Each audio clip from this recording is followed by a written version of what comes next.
In July of 1938, Douglas Corrigan was told he couldn't fly his hastily repaired Curtiss Robin aircraft across the Atlantic because it would be considered a suicide flight. He was cleared to fly his plane back to California, however, but once in the air, Corrigan banked his plane 180 degrees and 28 hours later landed safely in Dublin, Ireland. Now, Corrigan claimed he didn't mean to defy authorities, he simply got lost in the clouds and his compass broke. Still, his license was suspended, and he achieved some notoriety as a celebrity as Wrong Way Corrigan.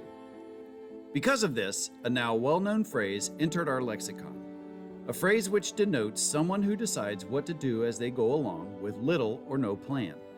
The phrase fits perfectly for many people, especially after COVID-19 changed education worldwide. And as educators, a lot of us were caught with no plan, and we had to make up rules, policies, lessons, and every other kind of measure as we went along for this very unfortunate ride. And that apt phrase aviators had been using for decades that had become print in July of 1938. Well, we found ourselves flying by the seat of our pants.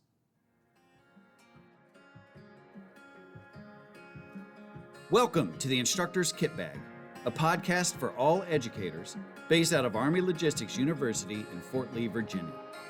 I am your host, Nate Ball.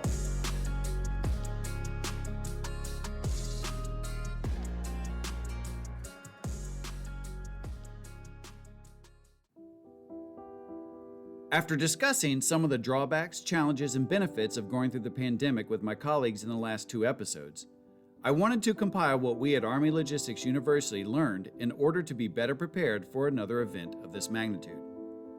In order to reflect on what we learned from COVID, I think it would be best to recap the pros and cons of distance learning and what we as educators will have to do to make ourselves and our profession more adaptive and progressive. So without further ado, let's begin with the issues and work our way to the solutions. Our first stop, technical issues. Distance learning is reliant entirely on technology. The steep learning curve with software, connection problems, and interface issues was felt not just on the instructor side of the equation, but the student as well. Many of us were bound by deadlines, meaning courses, classes, and lessons were bound by a time frame that did not allow us to become masters of technology before implementation. We had to fly by the seat of our pants. Many times this led to irritation, frustration, but also patience. On the educator side, our students were patient with us as instructors, and vice versa, because we were all learning this together. We were all in the same boat. However, should anything happen like this again, we as educators might not get that luxury, if we ever had it, and so we must always be looking for the newest forms of distance learning out there. This doesn't mean tracking down all software that enters the marketplace.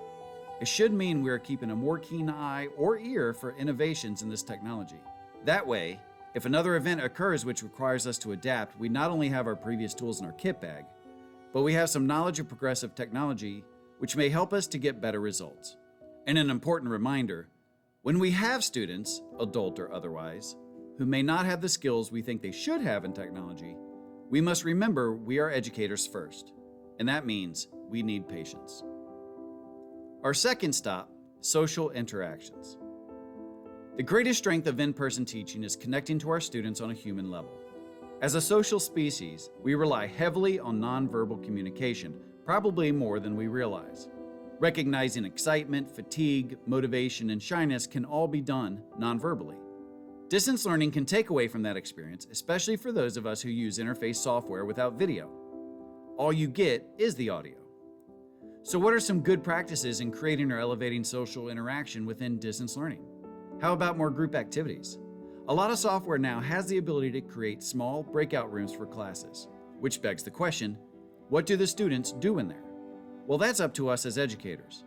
Whether there are small activities, short introductions, or projects, we need to make sure we are planning and preparing lessons that facilitate social interactions with other students and ways to hold their attention to keep them accountable. This may mean you pop into these groups consistently or have them present to the whole class at the end of their activity, or any number of things. Whatever we do, though, we need to think in a flexible and adaptive manner to help bring more social interaction to distance learning. Our third stop, planning our lessons. One of the biggest issues during the pandemic was converting in-person classes to distance learning. While similar, they certainly are not the same. While many areas have gone back to in-person teaching, we cannot forget the lessons we learned about what worked and what didn't work.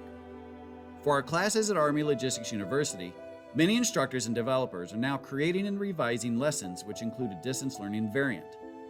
What's the likelihood an event like this could happen again? I don't know, and neither do the rest of us.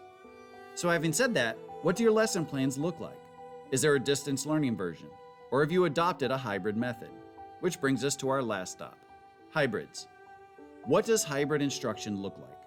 Well, generally speaking, it's instruction that can be both distance learning and in person.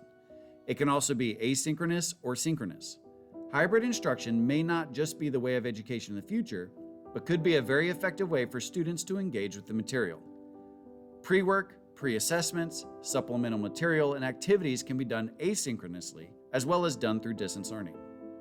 We could use interactive multimedia instruction, if available, for students to complete for one half of the day and then spend the second half with an instructor.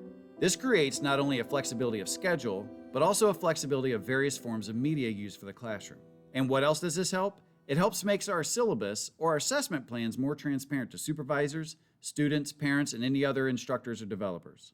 Using various methods for students to interact with activates the brain in multiple ways, thus helping students to learn, assimilate, and apply the knowledge we are trying to get them to learn, and hybrid teaching may be the way to help them do just that. In the military, the term bluff, or bottom line up front, is used. In the civilian world, TLDR, or too long didn't read, is used. They are both supposed to be at the beginning of a discussion or a chat. However, I place them here at the end. But whether you use bluff or TLDR, here they are. In order to get even better at being an educator, get to learning about various types of technology. Develop more socially interactive activities for distance learning. Look towards your creativity into developing more hybrid models. And that's it for part 3 of how COVID altered education.